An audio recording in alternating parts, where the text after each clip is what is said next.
اعوذ باللہ من الشیطان الرجیم بسم اللہ الرحمن الرحیم الحمد للہ رب العالمین الصلاة والسلام علی اشرف الانبیاء والمرسلین وعلی اہل بیتہ الطیبین الطاہرین اما بعد السلام علیکم ورحمۃ اللہ۔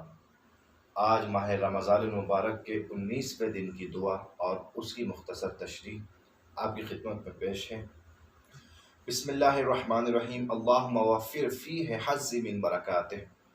پروردگار آج کے دن اپنی برکتوں میں میرا حصہ بڑھا دے، وساہل سبیل الی خیراتہ، اور میرے راستے کو جو خیرات کی طرف جاتا ہے اس کو آسان کر دے، یعنی میرے خیرات کے راستے کو آسان کر دے۔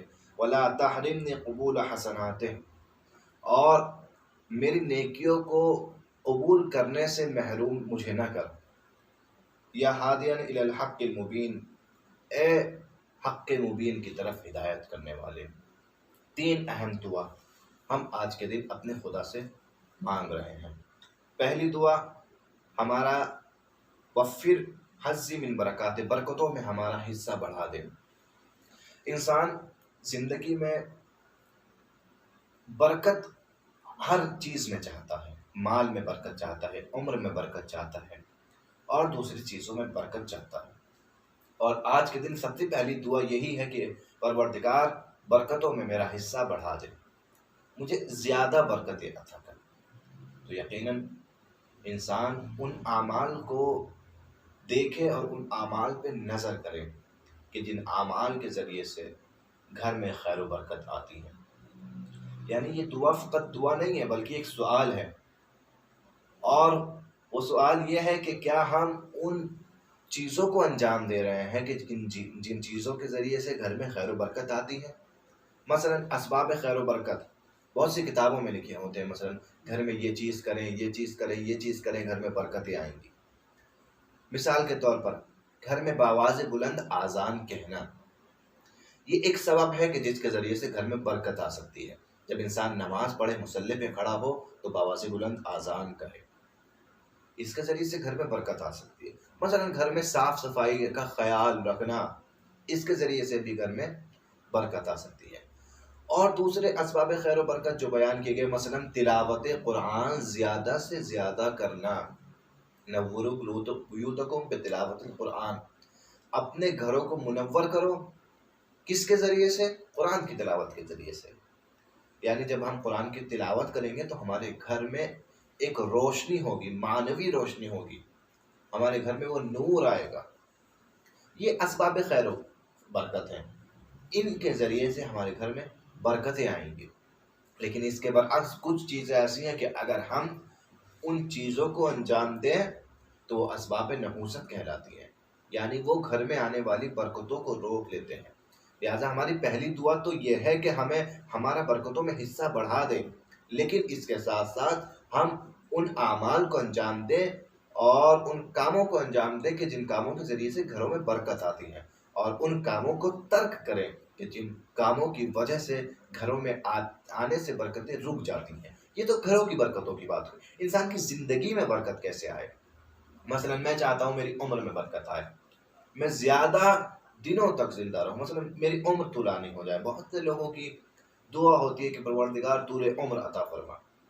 اس کے لیے بھی ضروری ہے کہ انسان اگر اپنی عمر میں برکت چاہتا ہے تو کچھ اعمال ہیں جو اسے انجام دینے ہیں، اور کچھ اعمال ہیں کہ جس سے پرہیز کرنا ہے۔ مثلا صلہ رحم کے ذریعے سے عمر میں برکت حاصل ہوتی ہے، اسی کے برعکس قطع رحم کے ذریعے سے عمر میں کمی واقع ہو جاتی ہے۔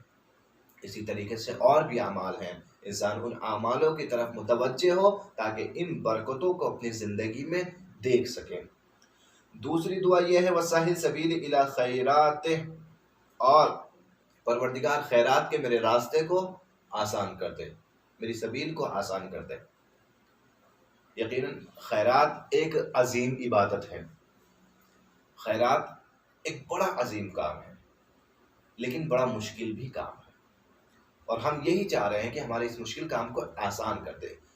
ظاہر سی بات ہے، ایک انسان نے محنت کر کے کچھ پیسے کمائے ہیں، محنت کر کے مال حاصل کیا ہے، محنت کر کے بینک بیلنس جمایا ہے، اور اسی کو غریبوں اور فقیروں میں بانٹنے کا جب مسئلہ آئے گا تو انسان، ظاہر سی بات ہے، انسان سوچے گا کہ مال اتنا میں نے اکٹھا کیا ہے محنت کے ذریعے سے، لیکن کس طریقے سے اسے فقیروں اور مسکینوں میں بانٹ دوں، انسان کا دل اندر سے گوارا نہیں کرتا۔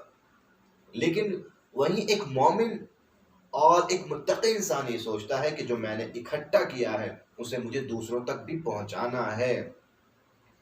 خمس نکالنے میں، زکوٰۃ ادا کرنے میں، صدقہ دینے میں انسان اگر یہ سوچنے لگ جائے کہ اس کا کم ہو جائے گا تو کبھی بھی اس کے مال میں برکت نہیں ہوتی، بلکہ یہ چیزیں ایسی ہیں کہ اگر وہ اپنے مال کو کم کرے گا، یعنی زکوٰۃ نکالے گا، خمس نکالے گا، صدقہ دے گا، تو اس کا مال کم نہیں ہوگا، بلکہ خدا وند عالم اس کے مال میں برکت عطا کرے گا، اس کے مال کو زیادہ کرے گا۔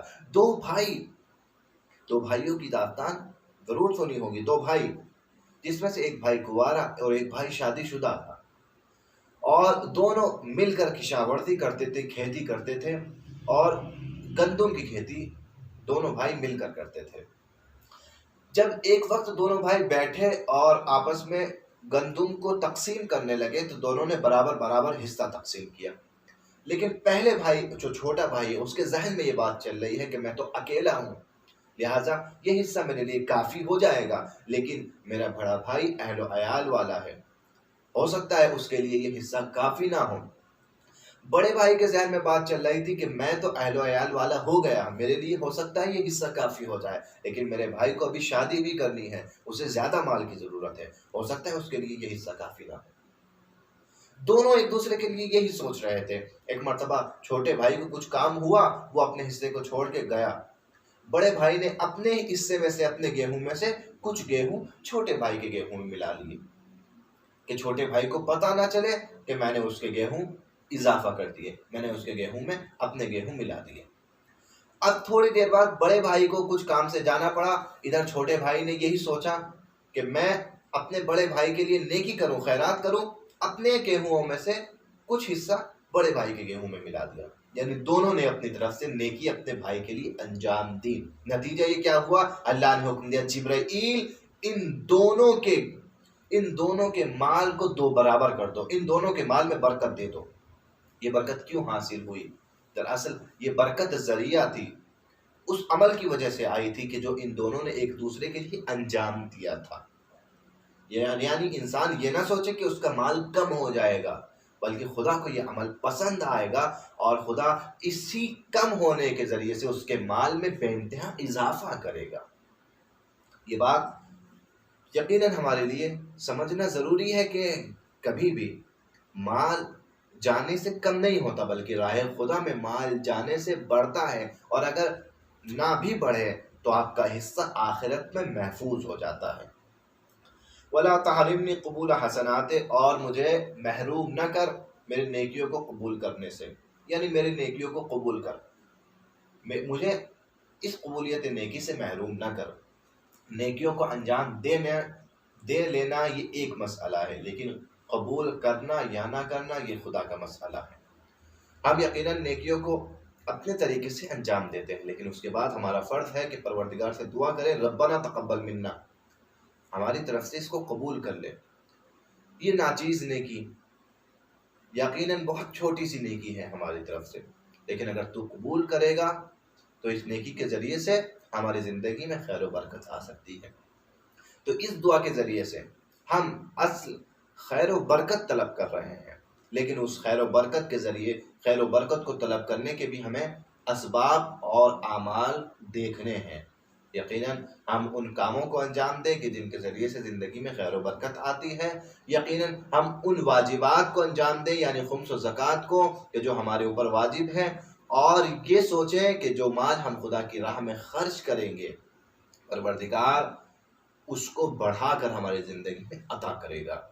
اور انسان واقعاً جو اہل خیر حضرات ہیں، جو لوگ خدا کی راہ میں خرچ کرتے ہیں، وہ اس عطا کو خدا کی دیکھتے ہیں، زندگی میں مشاہدہ کرتے ہیں کہ وہ 1 درہم اگر راہ خدا میں خلوص سے ادا کرتے ہیں، خدا 70 درہم انہیں عطا کر دیتا ہے۔ اپنی زندگی میں خیر و برکت دیکھیں اور خیرات دل کھول کر خلوص سے انجام دیں انشاءاللہ۔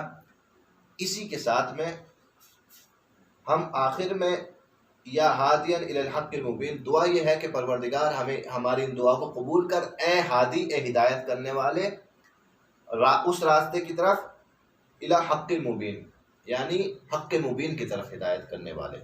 آج کے دن ہماری ان دعاؤں کو اپنی بارگاہ میں قبول فرما۔ السلام علیکم ورحمۃ اللہ وبرکاتہ۔